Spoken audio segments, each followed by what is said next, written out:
Hello students, welcome to life at में। देखिए AMU में कौन कौन से रिजर्वेशन है, और रिजर्वेशन अब मिल तो जाता है, लेकिन अब गड़बड़ी यहाँ पर ये हो जाती है, सर्टिफिकेट कौन सा चाहिए होता है किस रिजर्वेशन के लिए। अब इसी बेस पर सर्टिफिकेट नहीं होता है एडमिशन के वक्त पर, तो एडमिशन कैंसिल हो जाता है एंट्रेंस क्लियर करने के बाद। तो इसलिए एंट्रेंस आप क्लियर कर रहे हैं और एडमिशन ना मिले, इसलिए गलती करनी ही क्यों अगर आप कैटेगरी फिल कर रहे हैं, क्योंकि फॉर्म भरे जा रहे हैं। तो इसलिए मैं आपको कैटेगरीज बता देता हूँ और उनके लिए कौन से डॉक्यूमेंट्स चाहिए वो आप तैयार कर लीजिए। अगर आपके पास डॉक्यूमेंट है तो आप तभी आप कैटेगरी चूज़ कीजिएगा, वरना मत कीजिएगा। अगर सर्टिफिकेट बनवा सकते हैं फॉर्म्स एंड होने से पहले तो वेट कीजिएगा, फॉर्म वो आप अपना डॉक्यूमेंट बनवाइएगा, फिर आप कैटेगरी फिल कीजिएगा। अब सबसे पहले एससी एसटी बीसी का आते हैं। देखिए शेड्यूल कास्ट, शेड्यूल ट्राइब और बैकवर्ड क्लास आप जानते ही हैं। बीसी बैकवर्ड क्लास है, जो ओबीसी होता है, बीसी बोलते हैं एएमयू में, ठीक है। और इसमें जो चाहिए होता है, देखिए सर्टिफिकेट चाहिए होता है आपको तहसीलदार से या फिर डिप्यूटी कलेक्टर से, और higher divisional officer authorize to issue certificate, ठीक है।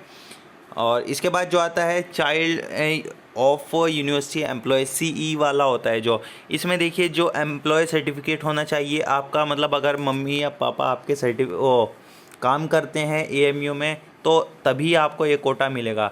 इसमें देखिए एक और बात है, और ये जो ऑफिस से है, हेड ऑफ द ऑफिस से मतलब सर्टिफिकेट होना चाहिए, जहाँ पर कैंडिडेट के फादर या मदर वर्किंग या वर्कड मतलब रिटायर्ड हो गए हो या फिर वो डेथ हो गई हो। ऐसा होता है अगर बच्चे का माँ बाप पहले काम करते थे, अब रिटायर हो चुके हैं या फिर डेथ हो गई है, तब भी कोटा मिलेगा, लेकिन सर्टिफिकेट होना चाहिए आपका, ठीक है। उसके बाद आपका आता है सीए का, चाइल्ड ऑफ एल्यूमनाई। एल्यूमनाई कौन सा होते हैं? अगर हमारे मम्मी या पापा आपका एएमयू से पढ़े हुए हैं, ठीक है, एएमयू से पढ़े हुए हैं, उसके लिए आपका क्या चाहिए होता है, या तो उनके डिप्लोमा या डिग्री वगैरह या फिर फाइनल ईयर की मार्कशीट होनी चाहिए, ठीक है। उसमें आपका एक बात होती है, 1 साल से कम मतलब नहीं होना चाहिए ड्यूरेशन, पूरा कोर्स कंप्लीट होना चाहिए। ऐसा ना हो कोई डिप्लोमा कर रखा है तब नहीं मिलेगा, अगर आपका कोई कोर्स कर रखा है तब ही आपका होता है, ठीक है। उसके बाद अंडरटेकिंग होना चाहिए पेरेंट्स का, मतलब पेरेंट्स के सिग्नेचर के साथ कि हम रिलेशन में हैं, ये हमारा बेटा है या बेटी है और ये हमारी मार्कशीट है, इस तरह से, ठीक है। ये तो सेकंड वाला कोई खुद से लिख देंगे, कोई उस ज़रूरी मतलब ऐसा नहीं है। इसके बाद सीजी का आता है। सीजी का कौन सा होता है? Child of central government employ recently posted या ट्रांसफर्ड टू अलीगढ़, ठीक है। सेंट्रल गवर्नमेंट के एम्प्लॉय मतलब सेंट्रल गवर्नमेंट की, क्योंकि सेंट्रल यूनिवर्सिटी है तो इन्हें सेंट्रल एम्प्लॉय जो होंगे सरकारी उन्हें कोटा अलग से मिलेगा, ये वाला कोटा होगा। उसके लिए आपका देखिए जो ट्रांसफ़र ऑर्डर होता है किसी अथॉरिटी से जो होगा, हेड ऑफ द डिपार्टमेंट से साइन होना चाहिए कि आपके जो पेरेंट्स हैं वो अलीगढ़ में ज्वाइन कर रहे हैं, और ये विद इन 12 मंथ्स का होना चाहिए। ये इस बात का ख्याल रखें कि देखिए सर्टिफिकेट होते हैं लेकिन विद इन 12 मंथ्स का नहीं होता, उसकी वजह से कैंसिल हो जाता है, तो इसलिए 12 मंथ्स का विद इन वाला ध्यान रखें। बिलोंगिंग टू डिस्टेंट स्टेट कौन कौन से इंक्लूड होते हैं उसकी वीडियो मैं अलग से बना दूंगा। अब उस वाले स्टेट का डोमिसाइल होना चाहिए, आपका डोमिसाइल होता है एड्रेस प्रूफ होता है वो आपका, ठीक है।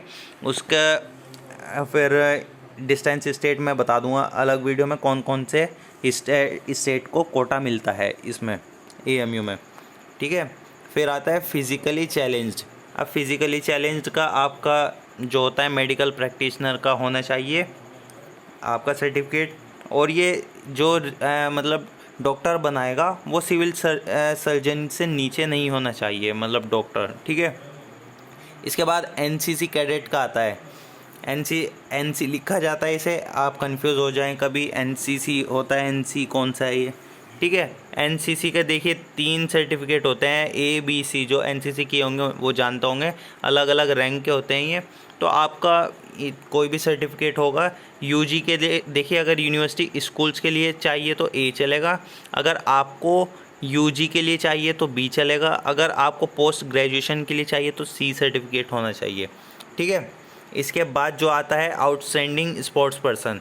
अब आपका कोई गेम वगैरह किसी गेम में होता है स्पोर्ट पर्सन, तो उसके लिए सर्टिफिकेट ऑफ अचीवमेंट, क्या आपने क्या अचीव किया है उसके लिए सर्टिफिकेट होगा। इसके बाद आता है आउटस्टैंडिंग डिबेटर। डिबेटर के अलग से कैटेगरी होती है। इनके देखिए ये लगे हुए हैं, ये मैं इनके रूल सभी बताऊँगा। और ये इसमें देखिए सर्टिफिकेट ऑफ अचीवमेंट होना चाहिए आपका डिबेटर का, नेशनल लेवल पर खेलें, स्टेट पर खेलें, मतलब खेले बोल रहा हूँ, वो तो स्पोर्ट्स पर्सन का आ गया खेलने वाला, और डिबेटर में डिबेट किस लेवल पे किया आपने उसका।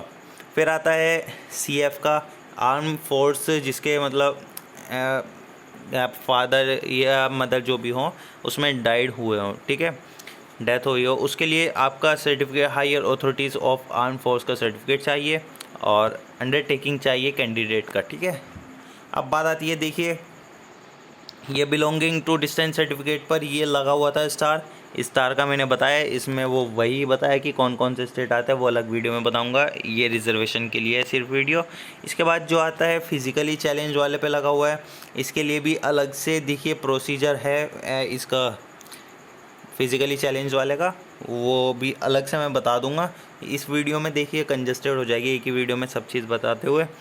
फिर आउटस्टैंडिंग स्पोर्ट्स पर्सन के लिए जो है रूल, वो भी देखिए अलग से है, और ये रूल्स के लिए मैं अलग से वीडियो बना दूंगा। और फिर इसके बाद जो आता है ये वाला डिबेटर के लिए, इसके लिए मैंने बताया इसके लिए भी है। और अब आती है स्पेशल कैटेगरी जो नॉमिनेशन की है, मतलब ये रिज़र्वेशन है, ये इन कोर्सेज़ के लिए अवेलेबल नहीं है, मतलब इनमें स्पेशल कैटेगरी नहीं लगेगी। कौन कौन से कोर्सेज़ है, MBBS है, BDS है, ये तो नीट के थ्रू होता है आपका। फिर आता है MCH, ये प्लास्टिक एंड रिकन्स्ट्रक्शन सर्जरी का है। फिर BUMS का है, MCA है, MTech का है, और MD है, MS है, MDS है, PG डिप्लोमा इन ये मेडिसिन में, और माहिर तिब, माहिर जराहत, BSc नर्सिंग, MSc बायोटेक्नोलॉजी। अब आती है बात ये टेबल्स का, बताया ये आपका गाइड टू एडमिशन में आपका सब मिल जाएगा, ठीक है, ये आप वहाँ से पढ़ सकते हैं। तो मैं समझा रहा था, ऐसा होता है बच्चे पढ़ते हैं लेकिन समझ नहीं आता, ये सब चीज़ गिवन है यहाँ पर, लेकिन बच्चों को समझ नहीं आ रही थी कैटेगरीज़ कैसे करनी है कैसे नहीं करनी। तो मैं यही बात बताना चाहूँगा, अगर आपके पास सर्टिफिकेट नहीं है, ये डेट मतलब निकल चुकी है, तो बिल्कुल रिस्क मत लीजिएगा। ये मत सोचिएगा लालच से कि लगाते हैं बाकी हो जाएगा, अगर नहीं हुआ तो शायद वो ये बोल देंगे कि हमारा डेट से निकला हुआ है, वो कुछ नहीं बोलेंगे, वो सीधा रिजेक्ट कर देते हैं। तो इसलिए आप कोई रिस्क मत लीजिएगा, मैं यही कहूँगा। वैसे कोशिश कीजिएगा आपका सर्टिफिकेट हो, और बच्चों के पास होता ही है, बस एक बार चेक कर लेना डेट वगैरह पुराना ना हो।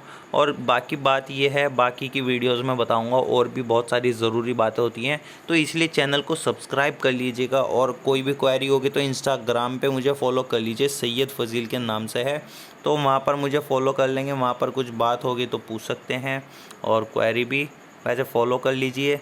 और वीडियो को लाइक सभी लोग कीजिएगा, और चैनल सब्सक्राइब कर लीजिए सभी लोग, आपके बेनिफिट के लिए वीडियो बनाता हूँ मैं।